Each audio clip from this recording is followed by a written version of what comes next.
What is going on, guys? It is Bucky and welcome to your 37th JavaScript tutorial. And in this tutorial I want to go over something called the date object. Now the date object is a really useful built-in object whenever you're working with the date and the time. So what it does is whenever you create a date object, it goes ahead and it grabs the current date, which is in this case 3/31/2011, and it also grabs the current time, which is 3:21 p.m. So let's go ahead and before I get into the date object even more, I want to show you guys a special function that we're going to be using, and that's called the set interval function. So what the set interval function does is someone's texting me. Hold on. Let me see who it is. Some girl's macking on me.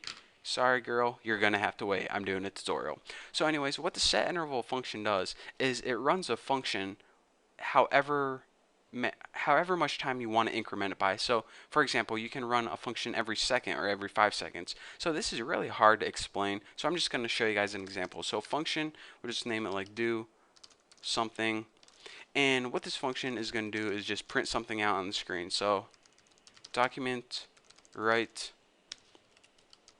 and just go ahead and write like tuna on the screen or something, tune key, who the heck cares. So set interval takes two parameters. The first parameter it takes is what function do you want to run? Well, I'm just going to run that do something and make sure, there we go, it's the right one. Make sure I didn't have any typos. And the second parameter is the increment you want to run it in, and this is in milliseconds. So if you write 1000 milliseconds, that means 1 second. So now what's going to happen is this: you're going to have your function called do something, and all this does is print something out on the screen, and you're going to say run this function every 1 second. So now if you go ahead and launch this in Chrome, it's going to say tuna, tuna, tuna, tuna, tuna every single second. So that's a pretty cool function. Again, that's called the set interval function, and the reason I want to explain it to you guys is because we're going to be using it in the program we're going to be building right now. So anyways, the program I'm going to be making is this. I'm going to be making a basic clock, and what this clock is going to do is each second it's going to give you what time it is. So it's going to say 3:23, 3:23 1 second, 3:23 2 seconds, 3:23 3 seconds. So it's not going to be formatted nicely, and it's not going to be real pretty because I only have like 7 more minutes to make it. But I'm just going to try to explain to you guys what the date object is and how the date object is useful whenever you create things like clocks. So the first thing that we're going to be needing is a function that we're going to be calling every second. So go ahead and make a function, and I'm going to name mine print time, because all this is going to do is print the timeout on your computer. Oh, got a hairball. Print the timeout on your computer screen. So go ahead and make a variable called now, and in order to make a new date object, go ahead and press new date with empty parentheses. And what this does is it's going to go ahead and grab the current time of day and also the date and store it in a variable called now. So now that variable called now holds the current date and the current time.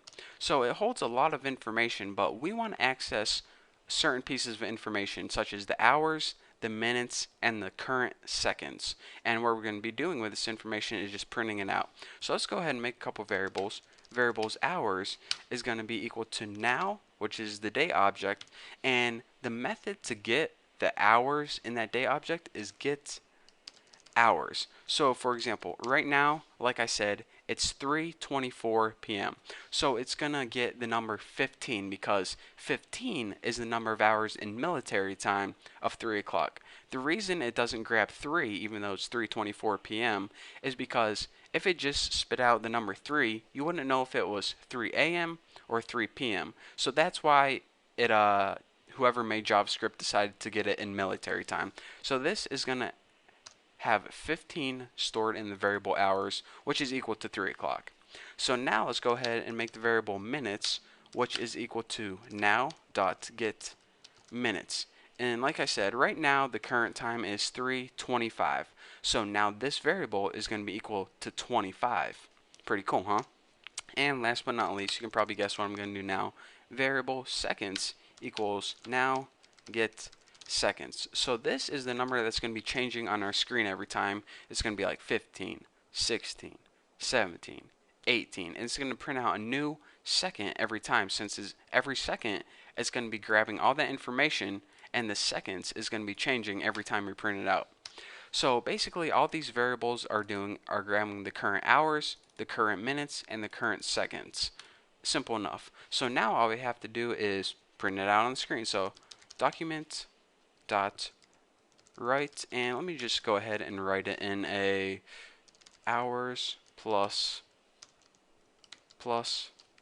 colon plus mins plus colon plus seconds, and after seconds I'm just going to add a line break, because what we could do is make this appear on the same line, but I'm just going to make the new time appear on the new line every time, since I don't have that much time to make a pretty looking alarm clock. So I think this is good. So what this is going to do is it's going to print out 15, 26, 30, 15, 26, 31, 15, 26, 32, so on and so forth. So let's go ahead and check it out. We now have a function that prints out the current time, but now we have to use that set interval function that we learned before to call this function every 1 second. So again, like I said, it takes two parameters. The first parameter is print time, or in other words, what function do we want to call, and the second parameter is how often do we want to call it. 1000 milliseconds, aka we want to call this function every 1 second. So now let's go ahead and save it and launch in Chrome. And I got a typo somewhere, so hold on, I'll find it for you. Alright guys, I found my error. I accidentally typed get menus instead of get minutes. So now that I threw the T in there, it actually should work now. So let's go ahead and launch in Chrome. There we go. 15, 29, 49, 50, 51, 52, 53, 54. So every second it calls that function. And again, like I said, I could have formatted this nicely so it maybe would have said 3 o'clock instead of military time, and maybe I could have put it on the same line of having it instead of having it appear on a different line every time. But hey, I only have like 10 minutes to make these tutorials, so that's what you get. So basically what I want to show you guys in this tutorial is we can use the set interval function, which is a built-in function in JavaScript, to call one of our functions in a certain time increment, in this case every second. So in this example, every second it called our function print time, and all print time does is it uses that date object to store the current time of day in the variable now. And what we did is there are a bunch of different informations in that object. 3 of them are get hours, get minutes, and get seconds. We use those pieces of information to make a very simple clock on our website. Again, the date object has a lot of different methods that are associated with it. If I went through all the methods, then it would take an awful lot of time, and I don't have that much time in these tutorials.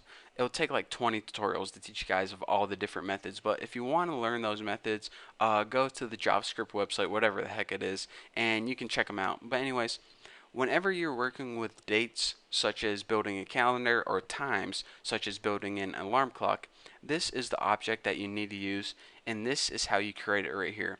So hopefully you guys learned the concepts of set interval and also how to use the date object for something in a kind of useful program. So for now, that's all I have for you guys. So thank you guys for watching. Don't forget to subscribe, and I'll see you guys next video.